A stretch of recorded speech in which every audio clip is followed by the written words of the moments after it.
that time of year, wildfires can pop up almost anywhere in Utah.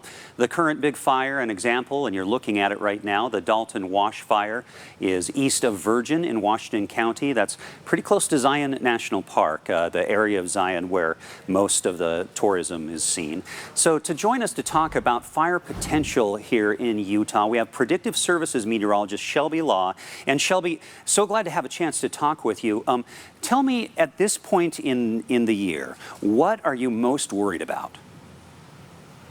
It's a good question. Certainly our main area of concern across the state of Utah is southern and southeast Utah, where conditions have been really dry this spring. Further north in northern Utah, we've really lucked out with some of these late spring storms that have kept temperatures cooler and brought a good amount of precipitation. But with this heat wave that we've had this week, we're especially concerned about southern and southeast Utah as we head into the middle of June. Has our fire season changed recently with the drought, with the hotter temperatures, the climate change? It depends. Every year is different. This year, as you guys have all been reporting, we didn't have a great winter with snowpack, especially late winter. But the spring we have had quite a few storms coming through, and that's been really great. It's delayed the melting of the snow, which allows the soil moisture to remain high and really keeps us from entering fire season early.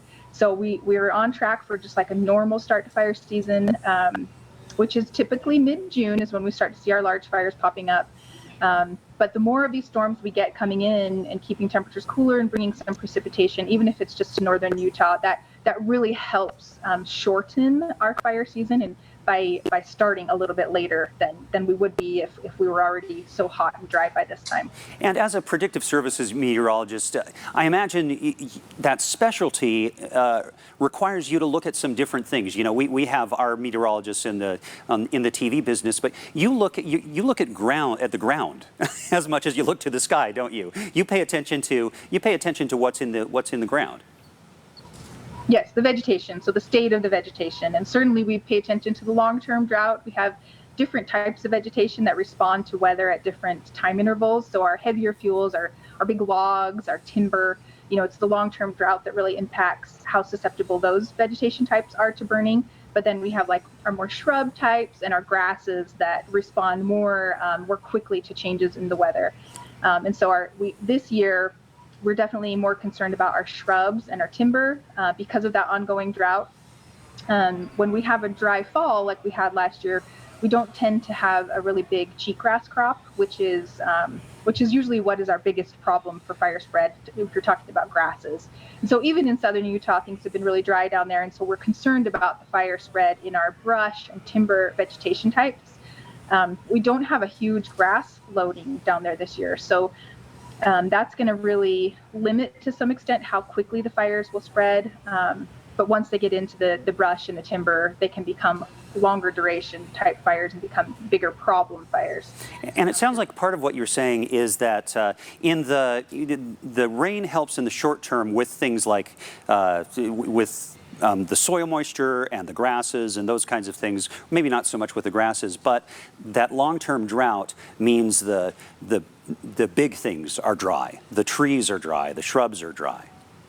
Yeah, the trees and shrubs are dry. I mean, they're not in as terrible situation now as they would have been if we hadn't had the spring precipitation. So the spring precipitation and cooler temperatures has even helped our heavier fuels to retain some of that moisture and stay green. Our sagebrush, is able to continue to take up moisture and stay green. And once our sagebrush really dries out, the fires can start to spread more quickly. And I wonder if, we've all become aware here in Utah that wildfire doesn't care about a state line, and fires in California really harm us here. They impact the air quality. So do you look beyond the state at the rest of the Great Basin and into California, and do you see threats there? Certainly, California will come into play the further we get into summer. They usually start a little bit later than us in their fire season, and we're still seeing in the weather models potential precipitation coming, especially to like northern California.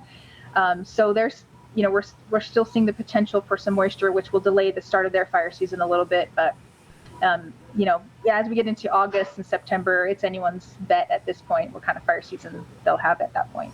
Okay, well, we can only keep our fingers crossed for that. Thank you so much. Shelby Law, Predictive Services Meteorologist, looking at fire potential. Really appreciate your expertise. You betcha.